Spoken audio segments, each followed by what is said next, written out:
Good morning. Oh, it's so good to be together. And for all of you online, we welcome you back to our service. Thank you for coming today. Last week was a little tentative, but I'm feeling more confidence, right, today? Walking around, coming in and out of the building. So we respect everybody's decision whether to come or not, but at the same time, those of us who are coming are feeling more bold and are just glad to be gathering together. As you can see from the video, our subject this morning from the book of Proverbs is friendship, which at any age in life is very practical. It's very important. It can be a tremendous value, a treasure that we can find in our life when we have a true friend. In fact, many of us have friends. The question is whether they're good and whether we could make the best possible friend. So that's what we're going to talk about today. Friendship, according to the book of Proverbs, which we're learning, helps us to be wise in various life situations, to know the best thing to do. Proverbs will tell us that knowing how to choose, knowing how to build, knowing how to maintain a friendship is crucial if we're going to reach our full potential in life. In fact, it'll be even stronger. It'll say you won't make it. You won't make it on the path, the good path, all the way to the end of faithfulness to God unless you have some strength from some others along the way. We have to learn how to find, how to build, how to maintain good friends. Our culture doesn't help us much on this. No culture really does. Friendship gets put on the back burner. In our culture, which is a more liberal, individualistic culture, we exalt romantic love over friendship. We don't have glossy magazines that are telling us who is best friends with whom, right? We have magazine telling us who's sleeping with whom, and we can compare the number of songs on the radio that are about romantic love versus the amount of songs that exalt the love of a friend.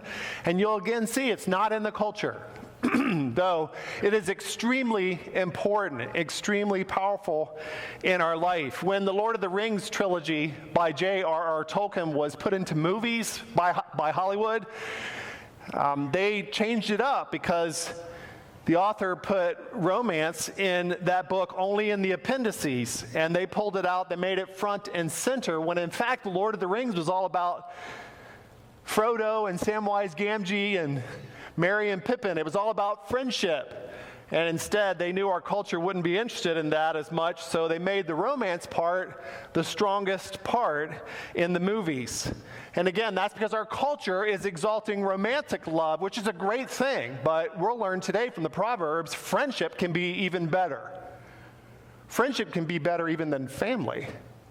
But regardless, a liberal culture exalts romantic love, a traditional culture exalts family love, a socialistic culture exalts civic duty, but pretty much all cultures put friendship on the back burner, though it's extremely important. So, once again, we need to come to church. Once again, we need to look to the Scripture to shape us, not the culture. And when we come to the Scripture today, it says, hey, friendship is really important. Your culture is not telling you that, but you need to learn to discover, to build, and to maintain good friendships. That will be crucial to your success. That's a very wise thing to do. So as we jump in, the first statement, I've already hinted at it, is a friend can be better than a sibling. Okay, we'll look at Proverbs that'll show this, two of them, but I'll just tell you, not diminishing family love, because I have a great family and I love my family, but I'm still saying it to you. And these Proverbs that we'll read were originally written in a culture that was more family-oriented than our culture today, and they still say that a friend can be better than a sibling. That's your first blank if you're filling in the notes today. Proverbs 18:24 says, "There is a friend who sticks closer than a brother." There is a friend who sticks closer than a brother. And that sticky word, that sticks closer, is a word for deep love, deep commitment. And it's saying a friend can be more committed to you through life than your own sibling, than your own family.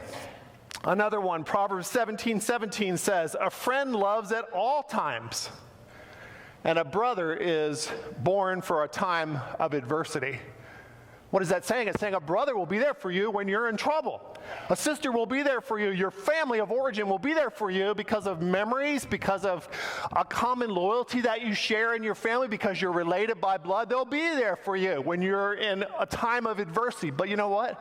A friend will love you at all times. What's the difference? A friend has chosen you. You're stuck with your family. You were born. You may not like your family. Your family may not want to hang out with you. But a friend is there for you at all times. They have chosen you, and they're committed to you, even beyond the commitment that we all love, that we all venerate, that comes from our family of origin. So this is the first thing. A friend can be better than a sibling. Well, what are some of those benefits? Solomon, who wrote Proverbs, also wrote another book called Ecclesiastes that got to be in the Bible. And in that book, he exalts some of the benefits of a good friendship. So if you have a good friendship, here's what it can bring, among many other things. Here's what the author of Proverbs tells us in the book of Ecclesiastes, chapter 4, verses 9 through 12. 2 are better than 1 because they have a good return for their labor. There's the first benefit, productivity. If either one falls down, one can help the other up. There's another benefit, restoration, when you have a crisis. But pity the one who falls and has no one to help them up. Also, if 2 lie down together, they will keep warm, but how can one keep warm alone? That's another benefit, warmth, companionship in a lonely world. And then finally, though one may be overpowered, 2 can defend themselves. A cord of 3 strands is not quickly broken. And that's the final benefit of resilience, toughness, strength in the pressure of life.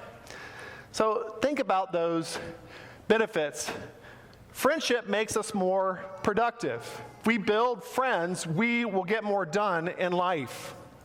Why? Because friends can be strong where we are weak. Friends can double our field of vision and observation. Crucial feedback that we need to make wiser decisions can come from our friends who have another perspective that they give us, and they know us well enough to share with us openly things that we have that are blind spots. If you have friends, you've got another mirror. You've got several mirrors in your life to see yourself, to become more effective. So it ends up making you more productive. The work goes faster. We avoid procrastination and discouragement. There's a built-in accountability. I think of life and its pressure like a couch, and a person who doesn't have friends is carrying that couch all by themselves, and that's just hard, way harder than it has to be than compared to another person who's helping you carry that couch. And I know for me, I'll just say one example of this for me in the pandemic, in the last almost 3 months of making decisions almost every day of how to do things differently, all the work, all the adjustment, all the stress of that. It's been so helpful to have Scott Stem with me. You hear Scott preaching and teaching when I'm not. You hear him making the announcements, sending you update videos.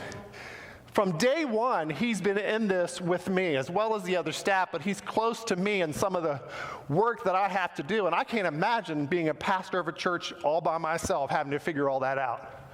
But it's been so much lighter, so much easier for me. It's even been fun, just because I have one other person with me, helping me close to my area of responsibility. 2 are better than 1, for there's a greater return for their labor. And that's just been the latest example, the most recent example in my life. Friendship makes you more productive. But then friends are there to pick you up when you fall down. Not if, but when you fall down. Because we're all going to have those times where we fall down and we can't get back up.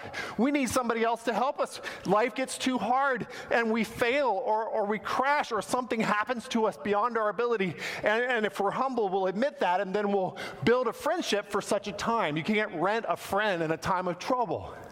Nor is it wise to complain that people weren't there for you when you had that difficult challenge in your life.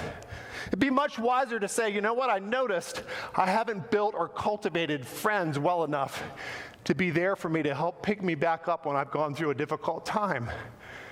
in your life, value it. You don't know when those crises come. They don't give any warning. So you either have a friend or you don't when that happens.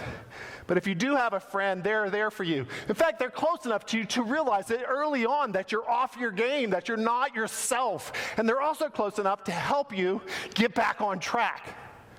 And they're also somebody that you can share your worst experiences. You lead not with your strength, but with your weakness, so they can help you and they can know the most difficult area, the ugliest area of your life, and they still love you, and they're committed to you flourishing. That's a friend. A friend is there to help pick you back up, not if, but when you fall down. And you're wise to have somebody like that, because we're all going to fall down. Friends also warm our life. The world is a lonely place. It's a cold and impersonal place. And just to have somebody that cares about the smallest, most insignificant details of your life, that is so valuable. Do you have someone like that cares about stuff everybody else would be completely bored with, but they care because it's about you and they love you? They've chosen you. They're there. They're warming your life. Now, maybe that is also the person you have romantic love for. Maybe not. It's two different things. You can have your spouse or your boyfriend or your girlfriend, you can have them also as your friend, but it's not necessarily the same thing. Ask yourself as we talk about this message on friendship, whether or not that's even true for the person you're married to. Or whether it's true for the person who's in your family. You can have a brother, a sister, father, mother, child who could also be a friend, but it's not automatic. Ask yourself, are they also a friend? Because a friend is better than a sibling. A friend is something stronger, greater than even romantic love. Finally, friends make us strong and resilient. I think of life as two locomotives pulling in opposite directions connected by a cable, and the cable is holding them together, but they're pulling with all kinds of power, and there's a lot of pressure on that cable. That one strand is going to snap if that's all it is. And so we are that one strand cable in the pressure of life. And there's some other person that comes along, and we know that our relationship with them, our closeness with them is such that we weave together with them and we become stronger and we don't snap. Do you have anybody like that? That you say, we are close enough that I feel stronger in life, in the pressure of life. You have anybody? Maybe even a threefold cord, that would be several friends. And you can at least shoot for that. Maybe you have a friend and this is helping you understand, I'm going to really appreciate them and love them and thank God for them. Or maybe you're like, no, this is helping me understand what I need to pursue, what I need to discover, what I need to build, what I need to have in my life so I can be wise and reach my full potential. Who do I know that makes me strong, resilient in the pressure of life? There's a certain closeness, certain vulnerability, a certain knowledge of one another, a certain common experience, shared adventure that makes you stronger, and that you don't have very many of those kind of friends.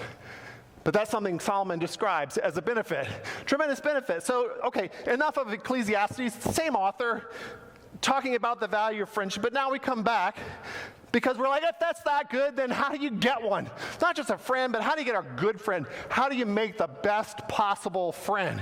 And for this, we come back to the book of Proverbs. And the first statement is, a friendship must be discovered. This is crucial. It was crucial for me this week in studying it and realizing you can't just build a friend. You can't just make a friend. You have to find one first. Not everybody can be your friend. In fact, there's only a few who will like you well enough, who will be similar to you, who will have common interests to you. So that's the first thing. They have to be discovered. Here's the proverb for this. Proverbs 27:9 says, oil and perfume make the heart glad. So a man's counsel is sweet to his friend. And that word sweet, the counsel, we'll see in just a few minutes, is a word for secrets, and it's sharing yourself. And it's saying that when that happens in a friendship, it's sweet. And back then, it's the word for delectable food that's sweet to the taste. And in the book of Proverbs, back when it was first written, there was no sugar. There was no way to sweeten food. It made me depressed when I heard that. I was like, oh gosh, that's really sad. So they had to discover rare foods that were sweet. They had to find them. And that was the only way they could experience that sweetness. Same is true for real friendship. You got to find a friend. Okay? Somebody that shares a common vision, somebody that shares a common perspective on life to you. Here's some good quotes. R.W. Emerson said, "Friendship doesn't ask, 'Do you love me?' so much as it asks, 'Do you see the same truth? Are you passionate about the same thing?'" This will help you to discover a friend. It's not, "Hey, will you love me? Will you be my friend?" No, it's like, do you see life as I see it? Do you agree that these are some of the most exciting, wonderful things in life? Do we have that commonality, that affinity? C.S. Lewis wrote so many good things in The Four Loves and other books on friendship. C.S. Lewis said, "The typical expression when discovering a friend would be something like this: 'What? You too? I thought I was the only one.'" That's what you say when you're discovering a great friend. You see, lovers are face to face. Friends are side by side, absorbed in some common interest. Lovers are always talking about their love. Friends rarely talk about their friendship. They're just into the same stuff. And they share a common goal, a common mission, and it's in that mission that they're discovering their friendship, their closeness, the values that bring them together is side by side, not face to face. All right, now in discovering our friends, here are some key statements, two of them that would seem to be contradictory, paradoxical. They're not, it doesn't seem like they could both be true, but they are. The first statement is this: who we are determines who will be around us. All right, now, I remember in high school, a boy come to me. He wasn't very social, and he was an only child, and he was just kind of behind in a lot of things with his peers. And he was just crying and saying, I don't have any friends. I wish I could have a friend. And I wish I had this quote to share with him from C.S. Lewis. Don't take this too hard, but there's some truth in this. C.S. Lewis says this: "This is why those pathetic people who simply want friends can never make friends. The very condition for having friends is that you would want something besides friends. If someone asks you, 'Do you see this same truth?' and your honest answer is, 'I really don't care about that. I just want you to be my friend,' then no friendship can happen. There would be nothing for the friendship to be about. Those who have nothing can share nothing. Those who are going nowhere can have no fellow travelers. This is why a friendship isn't something you build. It is first something you discover. You don't just make a friend, you discover a friend." And here's the first key statement: who we are determines who will be around us. Who we are will determine who will be around us. What do I mean by that? Great people have great friends. If you want to have great friends, be a great friend. Have something to offer. Have your life going in a great direction. Make a list of what you want in a good friend, all the qualities that you would love to have. Then imagine that person coming along who has all those qualities. Why in the world would they ever want to be your friend? Now, become the things that you want in a friend, and the whole world will want to be your friend. So then that's the ball that's still in our court. You see, that's again wise to not just complain. We're all these people that are going to be my friend. No, there's something you can do. Who you are determines who will be around you. And here are some specific Proverbs. Proverbs 19:4 says, "Wealth adds many friends." It's not just talking about money. It's talking about having something to offer in your life. Having a lot of blessing. Something that you can say, "Hey, if you come and you're my friend, I would have all this to give you." Okay, wealth adds many friends, but a poor man is separated from his friend. His one friend will even leave him. And then a few verses later, Proverbs 19:7, "All the brothers of a poor man hate him. How much more do his friends go far from him? He pursues them with words, but they are gone." And we're not talking about people who are in a crisis. We're not talking about exact how much money you make. We're talking about somebody whose life could just be generally needy. Somebody who's a mooch. Somebody who's a parasite. And we're saying, a dysfunctional friendship can be described as two ticks without a dog.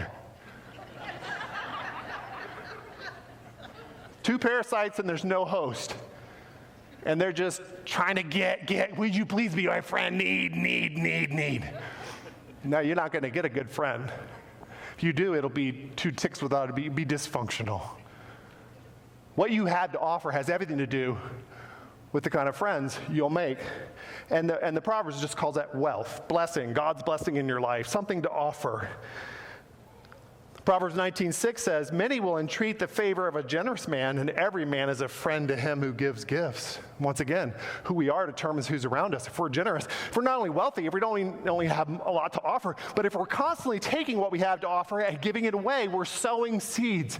And eventually that will come back to us. What we sow, we shall reap. Again, it puts the ball back in our court. It's like, okay, you want friends? Take everything you have to offer and give it away, give it away, give it away. Sow it into the lives.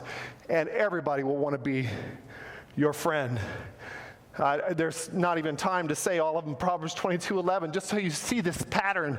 Gracious speech and a pure heart. It says, if you have gracious speech and a pure heart, the king will be your friend. You will have the best possible friend if you're sincere and gracious. But the pattern is, who are you? That will determine who's around you. Now, here comes the other side of that. Here's the other paradoxical statement that's also true. Who is around us determines who we are. Who is around us determines who we are. Proverbs 18:24. One who has unreliable friends soon comes to ruin. So it's not just about having friends, it's about having the right friends. You can't choose the wrong friends. If you choose poorly, those friends shape you. And then positively, Proverbs 27:17, as iron sharpens iron, so one person sharpens another. That's more positive. It's saying, hey, we sharpen each other's abilities. We help each other reach our potential. The difference is that we have in each other constantly produces a certain friction, not just harmony, but a friction that makes us better. But either way, it's like, who is around you will determine who you are, not just who you are will determine who's around you. And so people in our culture would love to say, I am who I choose to be as an individual. Not true. We are what our family makes us in the early stages of life, and in the rest of our life, we're what our friends make us.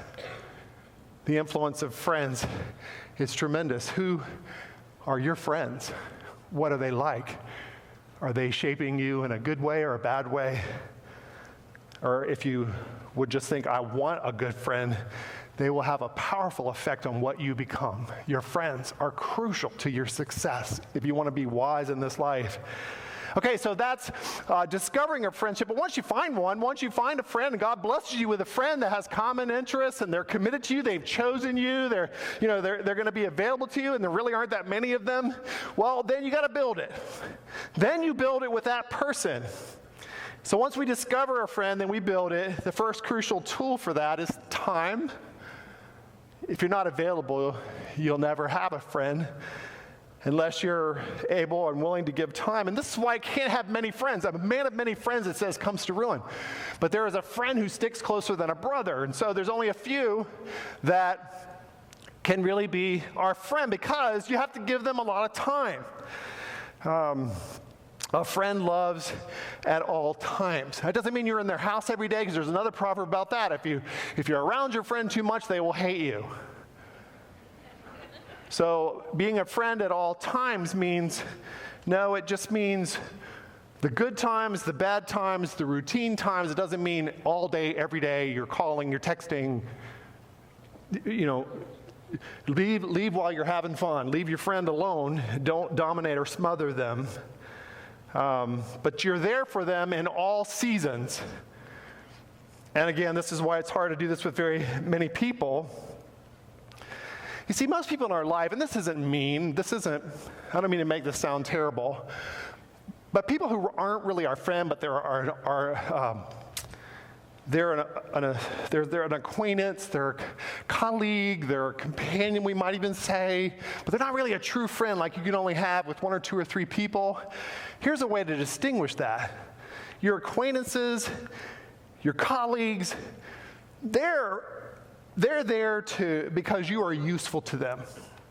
Doesn't mean they're selfish. They'll be there for you if you need them, and they're going to help out. They're going to be unselfish. But basically, they're in your life because there's a use that you have. We're going to have a good time together.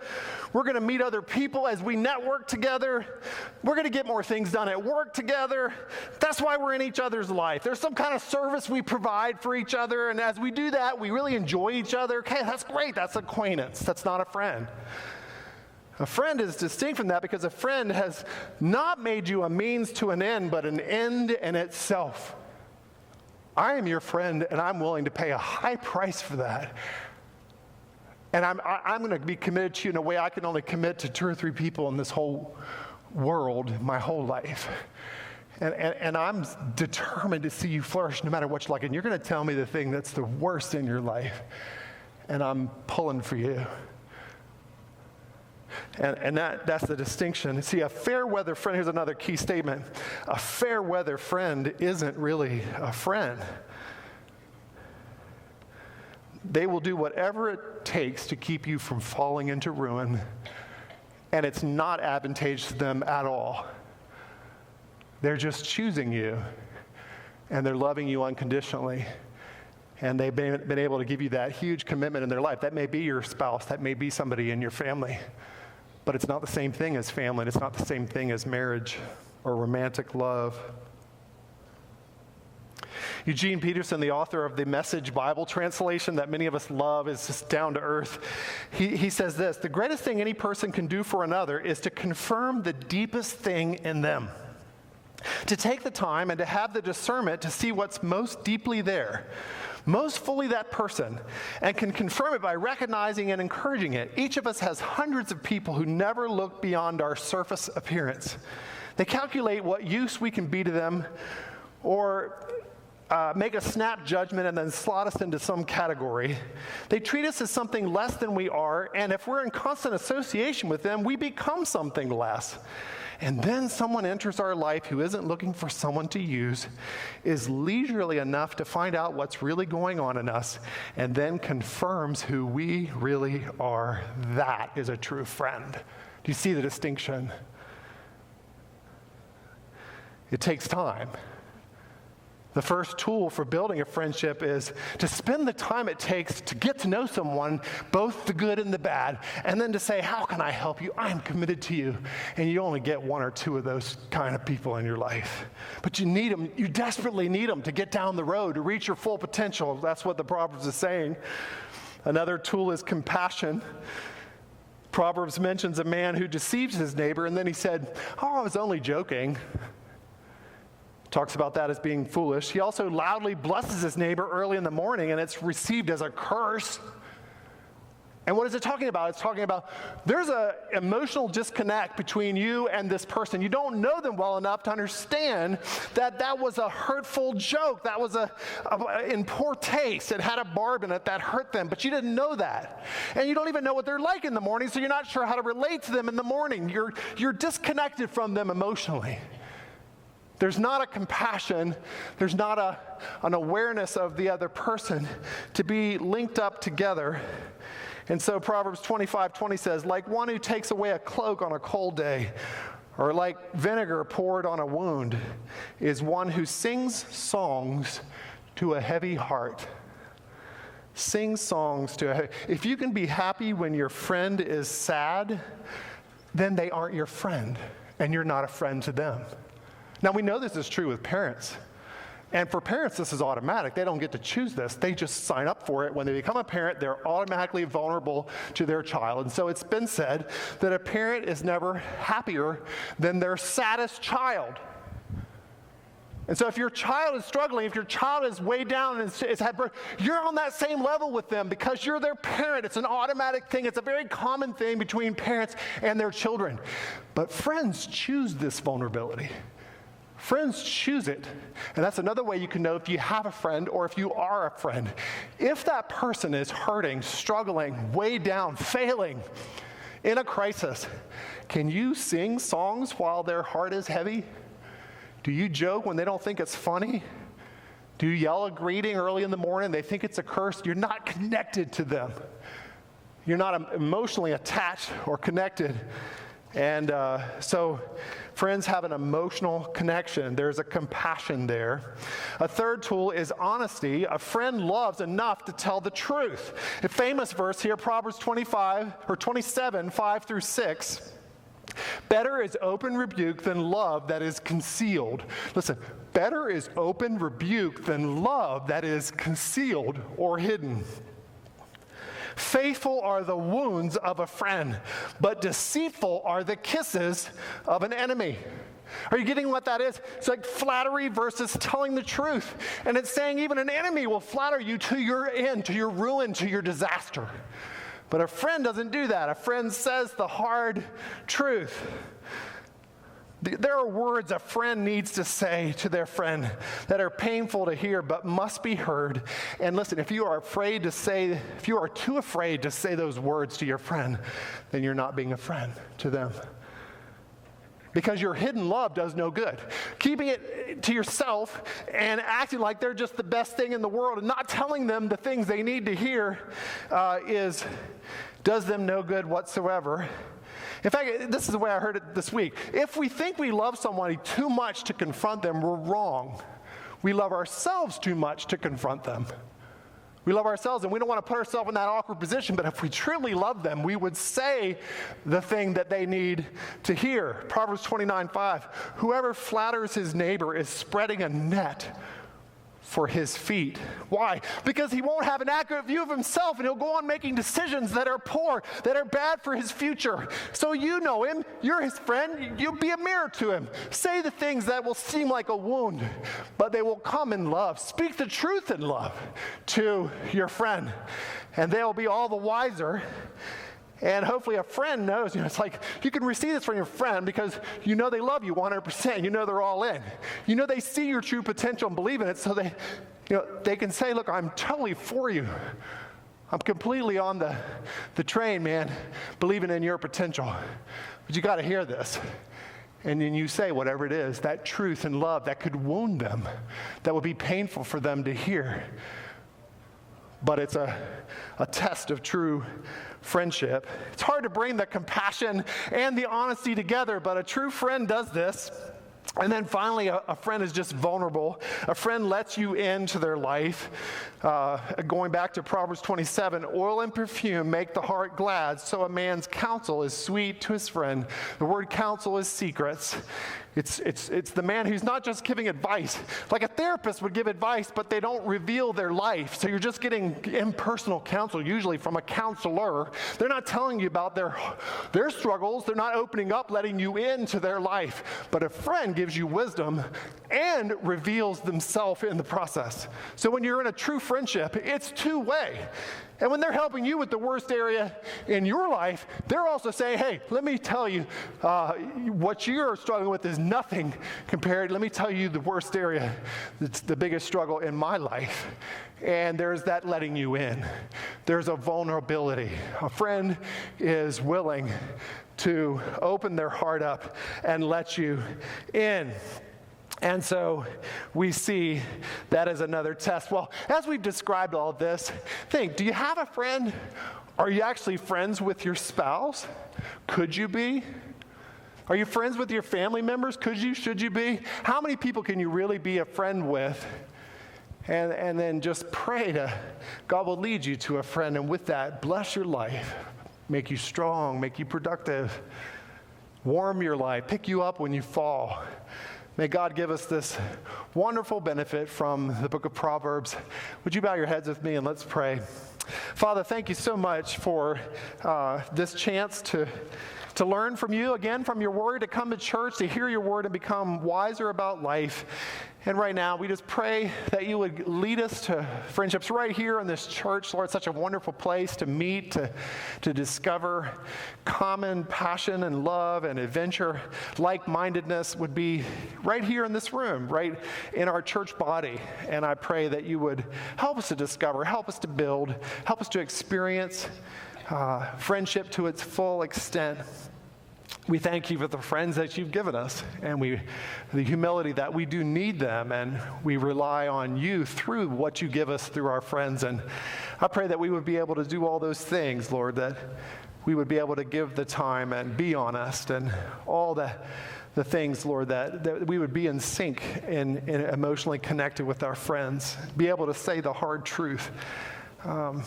Lord, again, just thank you for the wisdom and pray that you would bless our friendships. Thank you most of all that you, through Jesus, have been the best friend ever. And we pray all this in his wonderful name. Amen.